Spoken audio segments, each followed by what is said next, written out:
আমরা জানি আমরা সবাই আজকাল স্পোর্ট প্লেয়ার হইতে চাই, কিন্তু আমাদের টিমের হয়তো রাশার ভালো খেলে না, নাহলে স্নাইপার যায় শর্ট রেঞ্জে মারা খেয়ে দেয়। তো এটা একেবারে সমাধান কি? স্নাইপিং করা শিখিয়ে দিয়ে আসে।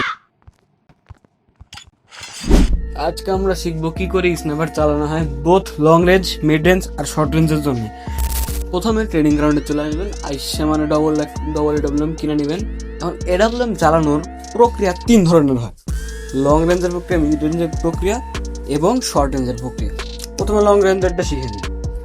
লং রেঞ্জের প্রক্রিয়ায় বেশি না, আমাদের ডবল এডব্লিউএম মধ্যে এডব্লিউএম এর স্কোপ খুলতে হবে। আগে স্কোপ খুলে ফায়ার দিতে হবে, রাইট সাইডেও ফায়ার দেওয়া যাবে, লেফট ফায়ার বাটন দিয়েও ফায়ার দেওয়া যাবে। ফায়ার করে সুইচ করতে হবে, সুইচ করে তারপরে আবার স্কোপ খুলে আবার ফায়ার। এটা মূলত তাড়াতাড়ি করতে পারলে স্পিড বেশি আসে, সেজন্য লং রেঞ্জে এটা অনেক বেশি কার্যকর। এটা সাধারণত মোস্টলি অনেকগুলো স্নাইপার প্লেয়ারই ব্যবহার করে থাকে, যেরকম MT7 এবং ফ্লিকার। দ্বিতীয় নম্বরে যে স্নাইপার চালানোর টেকনিক আছে সেটা মিড রেঞ্জের, যেটাকে আমি হোল্ড ফায়ার হিসেবে কনসিডার করি। এটা বেশি না, স্নাইপারটা নেবেন, ফায়ার বাটনে চাপ দেবেন, গুলি এনিমির গায়ে কানেক্ট করবেন, ছেড়ে দিবেন, সুইচ করবেন, ফায়ার করবেন, রিপিট। এটা মূলত সবাই ব্যবহার করে যখন মানে অনেক কাছে বা অনেক প্রেশারের মধ্যে থাকে। এটা অ্যাক্সিডেন্টালি ইউজ করা হয় বেশি, কিন্তু তারপরেও এটা সবচেয়ে বেশি কার্যকর।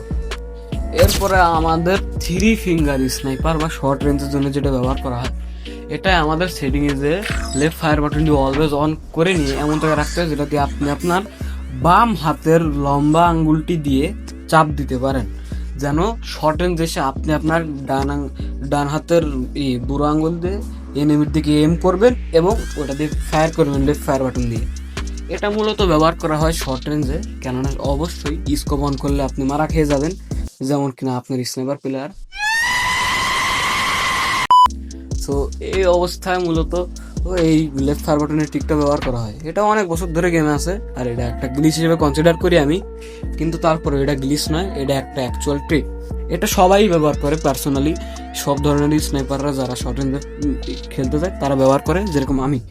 এটা ব্যবহার করা অনেক কষ্টকর, কেননা অবশ্যই আপনার নিজের হাত দিয়ে এমিং করা শিখতে হবে এবং এই এমিংয়ের উপর আপনার অনেকটুকু কাজ করতে হবে। আর স্নাইপার প্লেয়ারদের জন্য একটুকুই থাকবে, কেননা তাদের আর কিছু দেওয়ার মতো আমার এই ছোট্ট সময়ের মধ্যে আর কিচ্ছু নাই। আর এই ছোট্ট সময়ের মধ্যে স্নাইপার প্লেয়ারদের এই বড় একটা বরদান দিয়ে দেওয়ার জন্য আমি নিজে স্যালুট দিলাম। আশা করছি আপনাদের স্নাইপার প্লেয়ারদের এই ভিডিওটা শেয়ার দিলে তারা ভালো করে খেলতে পারবে ইনশাল্লাহ। কিন্তু তাদের আইকিউ ম্যাটার করে, and practice makes a man perfect, and if that man is gay we are sorry. আজকের জন্য এতটুকুই। স্নাইপারের আরও বিষয় আছে যেগুলো মানে শেখানো উচিত সবাইরে, যেরকম অ্যাঙ্গেল করা বা ক্যারেক্টার স্কিল ঠিকঠাক করা বা সেন্সিটিভিটি করা। যদি আপনাদের ওই সব কিছু লাগে তাহলে কমেন্টে জানিয়ে দিবেন, ইনশাল্লাহ আমি পরের ভিডিওতে স্নাইপারের বাকি সকল জিনিসগুলো এবং রাশারেরও সব কিছু শিখিয়ে দিব। ততক্ষণের জন্য আগামীকাল দেখা হবে। খুদা হাফেজ।